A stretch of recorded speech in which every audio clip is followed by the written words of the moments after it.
भाजपा सांसद और एक राष्ट्र एक चुनाव जेपीसी अध्यक्ष पीपी चौधरी ने मीडिया से बातचीत करते हुए कहा कि आज एक राष्ट्र एक चुनाव के लिए बैठक हुई है।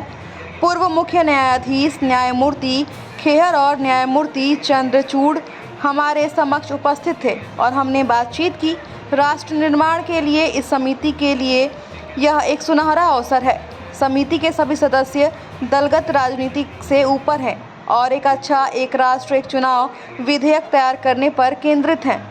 न्यायाधीश को बुलाने का कारण यह है कि उनका किसी राजनीतिक दल के प्रति झुकाव नहीं है, वे केवल कानून से संबंधित हैं, निष्पक्ष हैं। सर, आज पूरे दिन जो मीटिंग हुई है, क्या किन किन लोगों को आपने बुलाया था और क्या किस तरह की चर्चा हुई? देखिए, आज वन नेशन वन इलेक्शन के लिए हमारे एजेंडा में former chief justice of India justice Khehar और former chief justice of India doctor Y Chandrachud और इलेक्ट आपने फॉर्मर मेंबर ऑफ पार्लियामेंट और chairman parliament standing committee on law and justice doctor M Sudarshan Natchiappan, जिन्होंने report दी थी, ये लोग हमारे सामने आए और आज इनसे इंटरेक्शन हुआ। और सबसे बड़ी बात है जो सारे मेंबर्स ने जो रियलाइज किया और चीफ जस्टिस वगैरह ने माना कि ये इस कमेटी के लिए बहुत ही गोल्डन अपॉर्चुनिटी है नेशन बिल्डिंग के लिए। ऐसी अपॉर्चुनिटी जो है चीफ जस्टिस ऑफ इंडिया ने कहा कि आपको मिलेगी नहीं, तो ये नेशन बिल्डिंग के लिए बहुत बड़ी अपॉर्चुनिटी है कमेटी के पास में।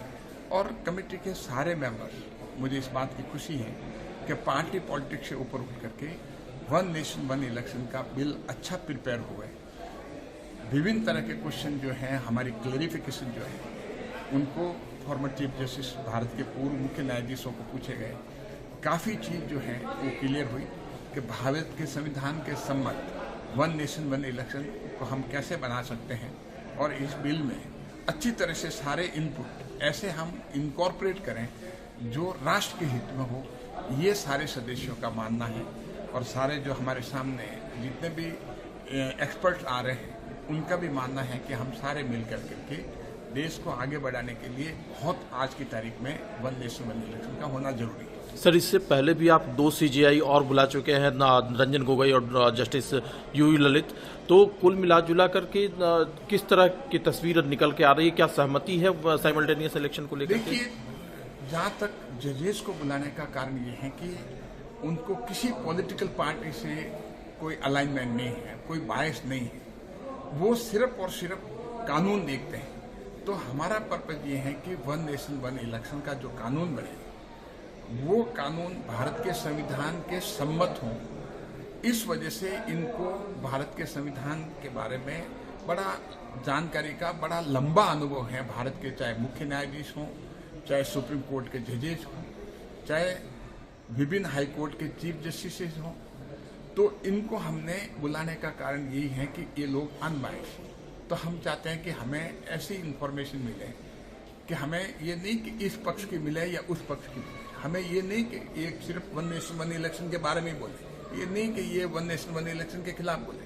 हम चाहते हैं कि हमें बिल में क्या संशोधन करना है जो कि एक भारत के संविधान के सम्मत बने और आने वाली सदियों तक वन नेशन वन इलेक्शन जो प्रधानमंत्री मोदी जी का जो विजन है, उस विजन को अमली जामा किस तरह पहनाया जाए, तो कभी भी कहीं कोर्ट में भी कोई चैलेंज हो तो उस चैलेंज को सस्टेन कर सके।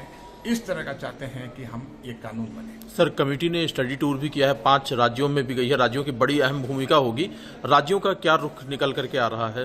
देखिए, राज्यों के हम 5 राज्यों में गए, महाराष्ट्र, उत्तराखंड, पंजाब, हरियाणा, हिमाचल प्रदेश और यूनियन टेरिटरी चंडीगढ़। तो अनुभव जो है पूरे कमेटी का मेंबर्स का बहुत अच्छा अनुभव रहा, बहुत अच्छे इनपुट मिले हमें। वहाँ मुख्यमंत्री जहाँ जाके विभिन्न मुख्यमंत्रियों से भी वो भी कमेटी के सामने आए, उप मुख्यमंत्री भी आए, स्पीकर भी आए, वहाँ के डिप्टी स्पीकर भी आए, चीफ सेक्रेटरी और पूरी सरकार के सभी सेक्रेटरी भी आए, वहाँ के पब्लिक सेक्टर अंडरटेकिंग के लोग भी आए और वहाँ पर सिविल सोसाइटी के लोग भी आए। तो हमसे सबसे बड़ा अच्छा इनपुट मिला।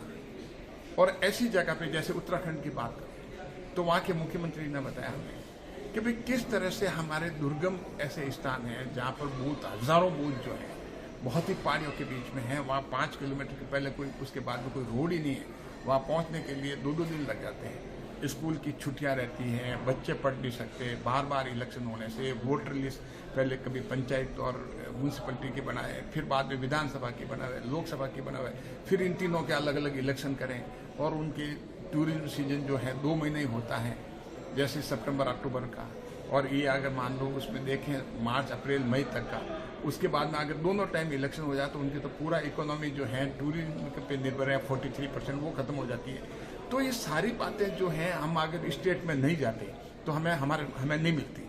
तो बहुत इनपुट मिला है वहाँ पर, अलग अलग विभिन्न स्टेट्स में जाकर करके सिविल सोसाइटी के लोगों को भी सुना जो किसी पार्टी से अलाइन नहीं रखते। उनका भी मानना है कि एक देश में एक चुनाव होना चाहिए, जैसे कि सारे हमारे बच्चों की पढ़ाई जो है हजारों की संख्या में, करोड़ों की संख्या में जो स्टूडेंट है सबसे ज्यादा सफरर वो है। तो उन इंस्टीट्यूट के चाहे वाइस चांसलर हो, चाहे उनके यूनिवर्सिटीज़ के उनके और दूसरे प्रिंसिपल्स हो, कॉलेज हो, यूनिवर्सिटी हो, स्कूल्स हो, और चाहे हमारे किसी तरह के सिविल सोसाइटी के हमारे नेशनल अवार्डी हो, सारे लोग आकर करके उन्होंने, जिसको हम कह सकते हैं उसी स्टेट के हुज हो, वो जो कि किसी पार्टी से अलाइन नहीं करते हैं, उनका मानना है कि एक देश एक चुनाव होना चाहिए। क्योंकि बार बार चुनाव से, उस प्रक्रिया से देश को नुकसान होता है, देश की अर्थव्यवस्था को नुकसान होता है। ये सबसे बड़ा नुकसान है, हमारे खास करके बच्चों को नुकसान होता है जो पढ़ने वाले हैं।